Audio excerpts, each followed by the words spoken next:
Most merciful.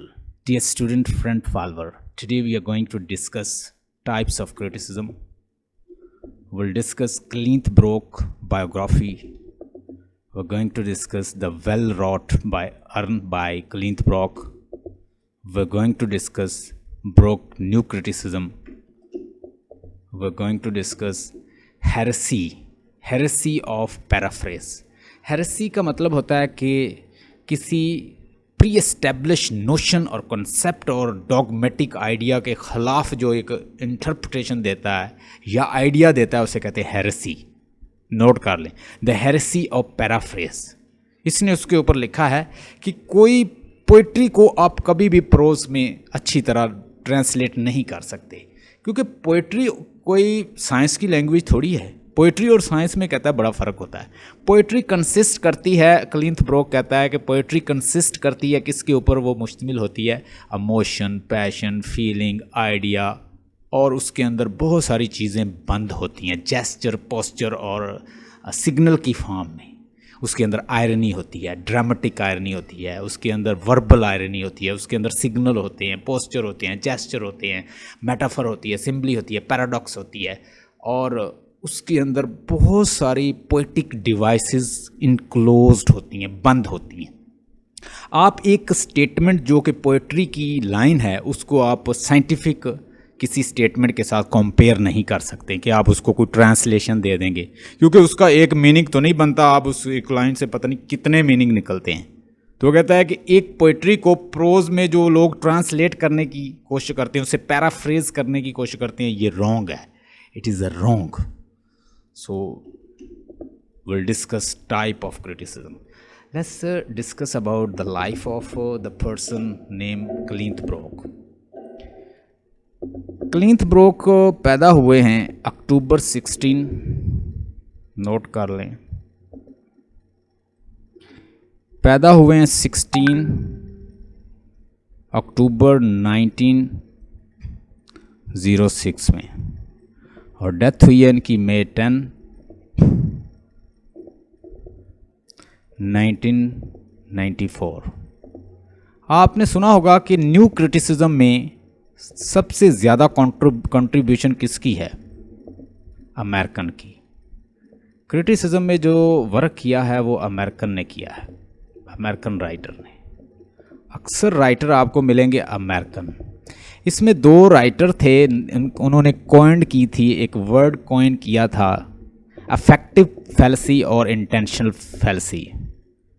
ये note कर लें कि किसने ये वर्ड्स जो ये टर्म कॉइन की थी, अफेक्टिव फैलसी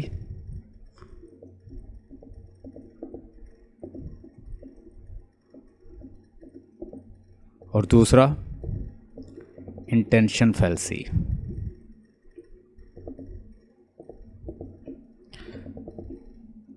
अच्छा, इसके बारे में अगर आपने कहीं सुना हो, ये क्रिटिसिज्म में अक्सर यूज़ होता है. नाम था Vincent Monroe, Vincent and Monroe. ये नाम नोट कर लें, विंसेंट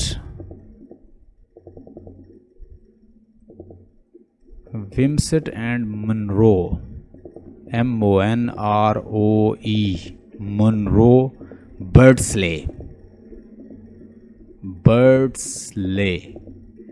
इन दोनों ने मिल के कॉइन आउट किया था इन दो टर्म को, अफेक्टिव फैलसी और इंटेंशनल फैलसी.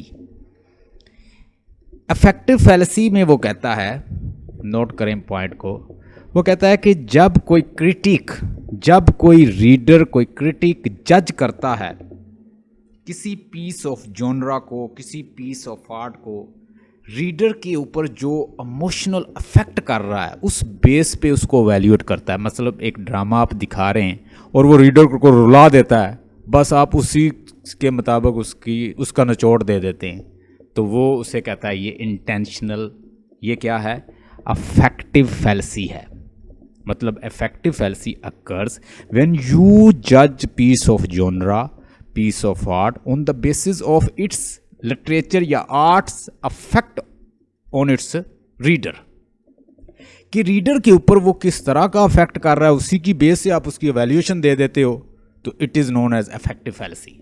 कॉइन आउट किसने किया था इस टर्म को? नाम लिख लें, विम्सेट एंड मुनरो बर्डस्ले, दोनों ने मिलकर इन्होंने बुक लिखी थी। बुक का नाम लिख लें, प्रिंसिपल ऑफ न्यू क्रिटिसिज्म। इसके अंदर इन्होंने कॉइन आउट किया, इन्होंने कॉइन किया इस टर्म को। They have created two terms, इन्होंने दो टर्म इसके अंदर निकाली। एक अफेक्टिव फैलेसी जिसके अंदर रीडर के ऊपर इन्फ्लुएंस करता है लिटरेचर या आर्ट या पीस ऑफ जॉनरा, आप उसी के अकॉर्डिंग उसको वैल्यूएशन उसकी दे देते हैं कि ये रीडर के ऊपर ऐसा ऐसा, ये इनको रुला रहा है, ये इनको हंसा रहा है, ये इनको खुश कर रहा है, ये इनको सैटिस्फाइड कर रहा है, ये इनको टीच कर रहा है, गाइड कर रहा है डिडक्टिव पर्पज़ के लिए, या जो भी बेस के ऊपर वो रीडर के ऊपर अफेक्ट कर रहा है, आप उसी के अकॉर्डिंग उसकी वैल्यूएशन दे रहे हैं, तो अफेक्टिव फैलेसी, आप अफेक्टिव फैलेसी दे रहे हैं। तो इंटेंशनल फैलेसी कब अक्कर होती है ये भी लिख लीजिए। इंटेंशन फैलेसी भी इन लोगों ने अपनी इसी बुक के अंदर, मैं बुक का नाम लिख देता हूँ, प्रिंसिपल ऑफ न्यू क्रिटिसिज्म के अंदर, प्रिंसिपल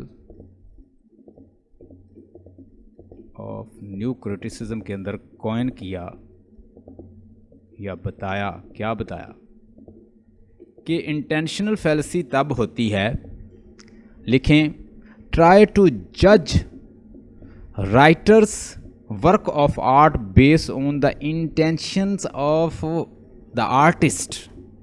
कि एक आर्टिस्ट ने, एक राइटर ने किसी पीस ऑफ जॉनरा को लिखा, आपने उसी की इंटेंशन के ऊपर, मतलब उसने कोई कमेंट कर दिया अपनी पोइट्री के मतलब, तो आपने उसी की बेस पे आपने उसको पढ़ा नहीं, आपने वैसे ही उसके कमेंट के अकॉर्डिंग उसको वैल्यूएट कर दिया।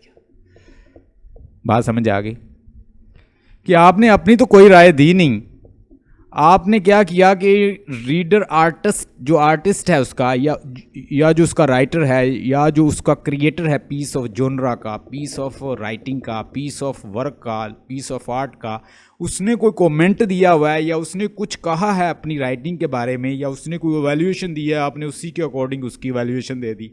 It is known as intentional fallacy. Note कर लें, note it down. So whenever you try to evaluate a piece of genre, a piece of art, a piece of literature on the basis of artist's attention, writer's attentions, it will be known as intentional fallacy. Effective fallacy occur when you try to evaluate piece of genre, piece of art, piece of literature on the basis of its effect on the reader. It is known as effective fallacy. Effective fallacy और attention fallacy में ये फ़र्क है कि एक जो है, जो किस लिटरेचर जैसा अफेक्ट आप रीडर के अकॉर्डिंग उसको अवेल्यूएट कर रहे हो, रीडर को रुलाता है, रीडर को हंसाता है, रीडर को गाइड करता है, टीचिंग करता है, मोरालिटी बताता है, क्या बताता है, आपने उसी के मुताबिक उसकी वैल्यूएशन दे दी। ये कैसा राइटर, इसके बारे में क्या, जिसने इसको लिखा है, जिसने इस पीस ऑफ आर्ट को क्रिएट किया है, आपने उसके अकॉर्डिंग ही कर दिया उसको वैल्यूएट, तो आपने उसमें इंटेंशनल फैलेसी की है। ये दो विम्सेट और मुनरो बर्डस्ले दोनों जो राइटर थे, इन्होंने अपनी book the principle of criticism, new criticism के अंदर ये दो टर्म्स जो कॉइन आउट की थी, नाम लिख लें, अफेक्टिव फैलेसी और इंटेंशन फैलेसी। हमारा राइटर जो क्लिंथ ब्रोक है, क्लिंथ ब्रोक ने वर्न नामी एक राइटर है उसके साथ मिलकर काम किया। ये दोनों यूनिवर्सिटी में पढ़ाते थे और इनको बहुत सारे मसले मसाइल थे वाइल टीचिंग द पोइट्री। जब ये क्लिंथ ब्रोक यूनिवर्सिटी के अंदर स्टूडेंट को टीच कर रहे थे तो स्टूडेंट अंडरस्टैंड नहीं कर रहे थे प्रॉब्लम को। क्या बुक को, क्या पीस ऑफ जॉनरा को, पीस ऑफ पोएम को एवेल्यूएट किया जाए उसकी बायोग्राफी के मुताबिक, राइटर की अटेंशन के मुताबिक, रीडर अपनी अटेंशन के मुताबिक कर ले, किस तरह से वैल्यूएशन दे उस पीस ऑफ आर्ट की, पोएम की, ये आपको उसका सोल्यूशन बताएगा कि we do not go into the detail of the writer's biography in a way to evaluate piece of art.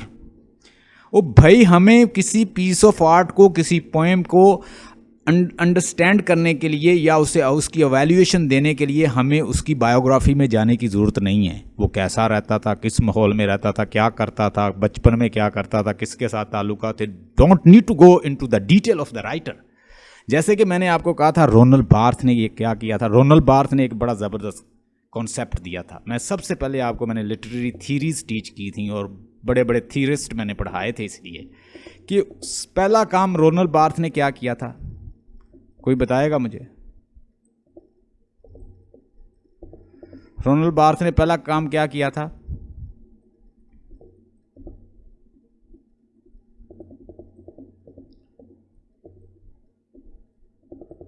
Ronald Barthes ने पहला काम ये किया था,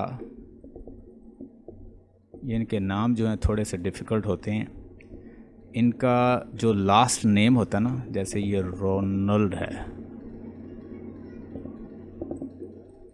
ठीक है, ये डी साइलेंट होता है, ठीक है, जो भी नाम होता है, फ्रेंच नेम होता है उसका डी साइलेंट। रोनाल्ड बार्थ,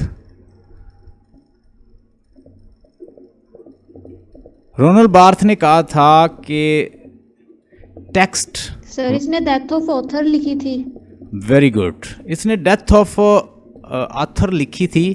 और जो इसके अलावा एक और राइटर था नीचे, नीचे जो राइटर था उसने लिखी थी डेथ ऑफ गॉड, ठीक है। उसने कहा कि गॉड की अब डेथ हो चुकी है, वो एक अग्नोस्टिक था, वो गॉड को नहीं मानता था, तो we are free in this world now. तो इसी तरह इसने क्या लिखी थी? डेथ ऑफ ऑथर लिखी थी। अब वर्क से वो किसकी तरफ लेके जाना चाहता था?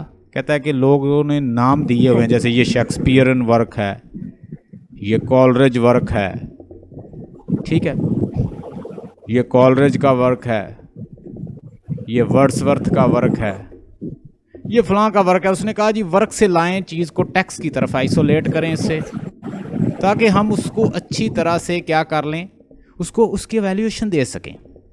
अब ये आ गई है टेक्स्ट की तरफ, यानी वर्क से हम आ गए हैं टेक्स्ट की तरफ। न्यू क्रिटिसिज्म वर्क को किसकी तरफ लेकर आता है? खींच के, जस्ट एक पीस ऑफ टेक्स्ट। और अब text itself containing lot of message, there are lot of message. अब मैं आपके सामने मैसेज किस तरह से एवेल्यूएट किया जा सकता है कि पीस ऑफ पोएम को किस तरह से एवेल्यूएट किया जा सकता है, मैं कुछ चीज़ें आपके सामने लिखूंगा, आप हैरान हो जाएंगे कि सर इतना कुछ एक टेक्स्ट के अंदर होता है, तो फिर ज़रूरत ही क्या है कि हम उसकी बायोग्राफी को पढ़ें। मतलब आप किसी पीस ऑफ लिटरेचर को एवेल्यूएट करना चाहते हैं तो क्या क्या है आपके पास टेक्स्ट के अंदर? पहली तो बात है कि आपके अंदर, उसके अंदर लाइटटीज ये मौजूद है, पैराडॉक्स मौजूद है, ठीक है, हाइपरबली मौजूद है,